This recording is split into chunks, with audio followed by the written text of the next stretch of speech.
Assalamualaikum warahmatullahi wabarakatuh.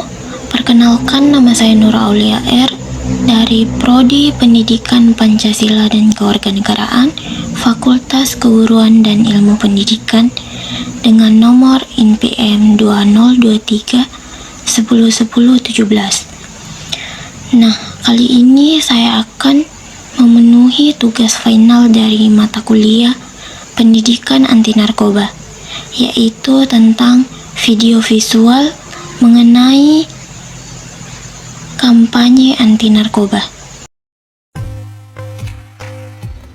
Apa teman-teman sudah tahu tentang bahaya narkoba itu? Dan apa itu narkoba? Narkoba adalah singkatan dari narkotika dan obat atau bahan berbahaya lainnya.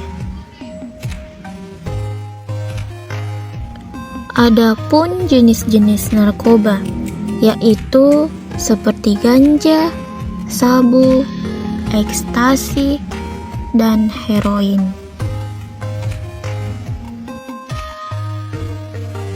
Bagaimana narkoba itu dikonsumsi? Narkoba dikonsumsi itu bisa diminum, dihirup, ataupun disuntikkan. Adapun dampak dari narkoba, yang pertama ada dampak fisik, yang kedua ada dampak psikologis, dan yang ketiga ada dampak sosial. Lalu bagaimana cara mengatasi bahaya narkoba?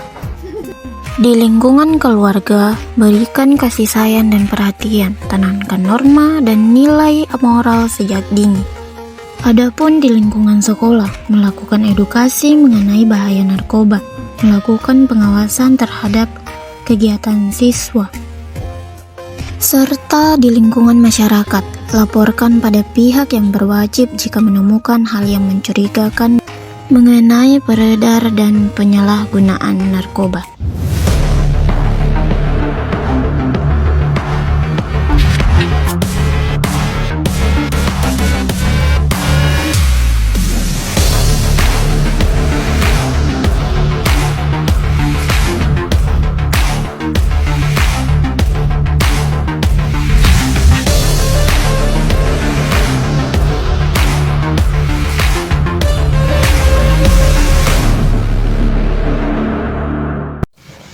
Kita mungkin pernah nonton berita artis yang terkena kasus narkoba, atau berita tentang anak sekolah yang kecanduan narkoba.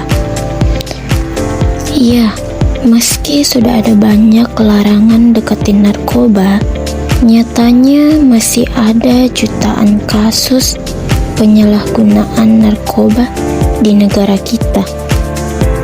Di dunia lebih gila lagi, cuma pecandu narkoba sedunia itu setara satu Indonesia.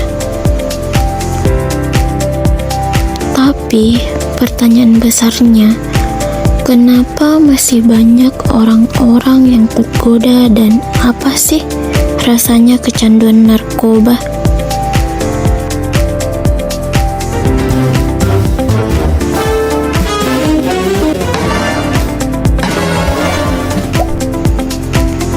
Oke, sebenarnya narkoba itu memang banyak macamnya.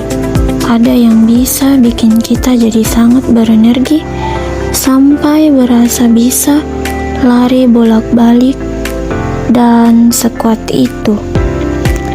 Ada yang bisa membuat kita jadi mengantuk dan tenang. Dan ada juga yang bisa bikin kita halusinasi, ngeliat, ngedengar, dan melihat hal-hal yang sebenarnya tidak ada. Nah, salah satu jenis narkoba yang paling populer adalah sabu-sabu. Narkoba penambah energi yang bikin pengguna merasa super senang secara instan. Tapi, apakah iya senikmat itu? sampai bisa bikin kecanduan.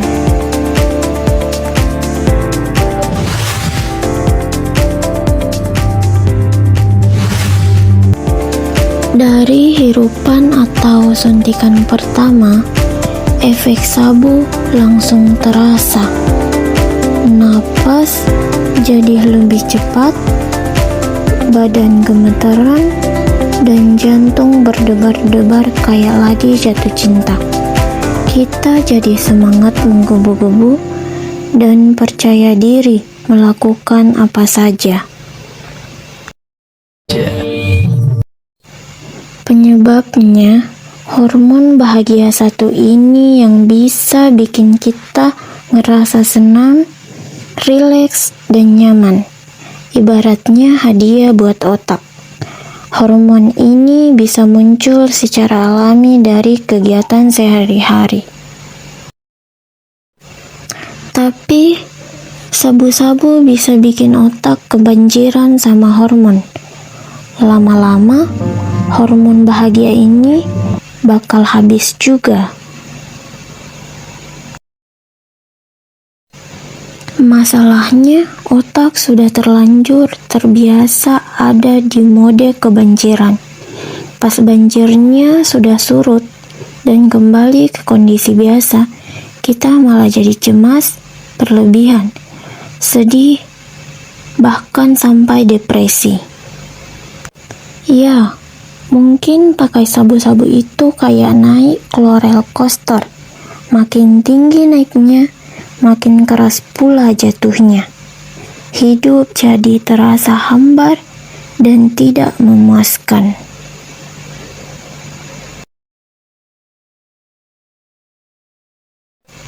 Kalau nyerah sama godaan dan mengonsumsi lagi, otak bakal terbiasa dan jadiin sabu-sabu sebagai satu-satunya sumber kebahagiaan.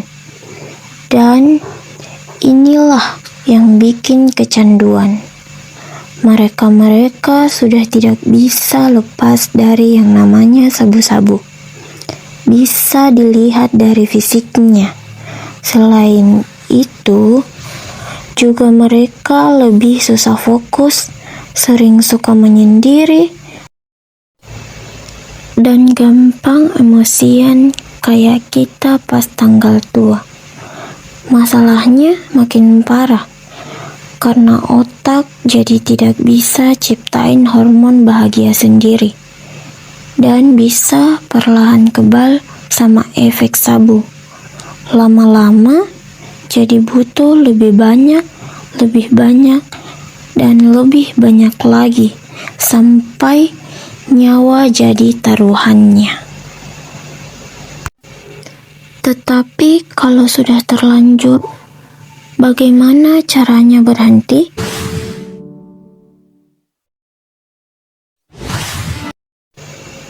Kalau sudah kecanduan parah, lepas dari jeratan sabu-sabu itu amat sangatlah susah.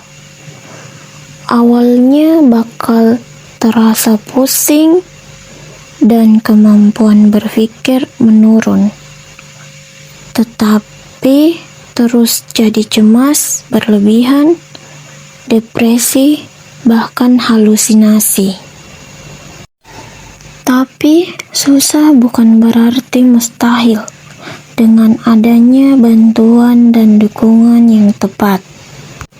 Misalnya kayak pemuda ini yang sempat ditangkap polisi gara-gara memakai sabu-sabu dan masuk ke pusat rehabilitasi dan didampingi konseling dan akhirnya bisa berhenti.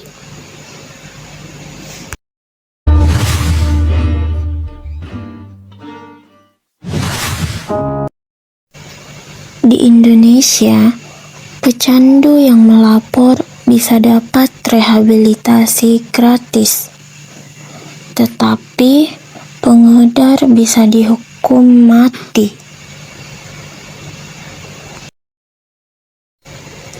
Kayak bapak ini yang nekat bangun pabrik sabu-sabu dari dalam penjara. Tetapi Filipina pernah punya cara yang lebih berdarah.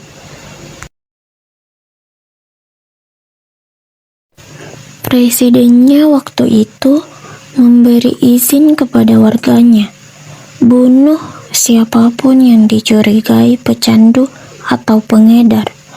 Akibatnya, puluhan ribu nyawa hilang terbunuh di jalanan. Masalahnya, belum tentu juga mereka yang terbunuh adalah yang betul-betul pecandu atau pengedar. Malah banyak di antara orang miskin yang tidak bersalah. Tetapi kalaupun benar, apakah nyawa mereka layak melayang?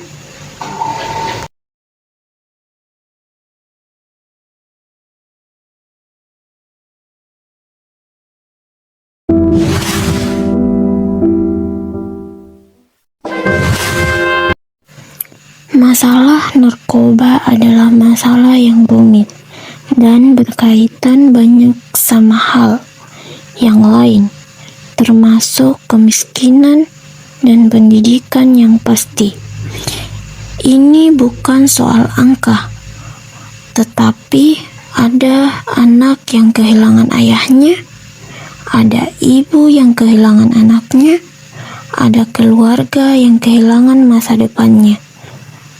Tapi mungkin kita yang bisa ikut membantu karena pemilihan butuh satu komunitas yang peduli pada orang-orang di sekitarnya.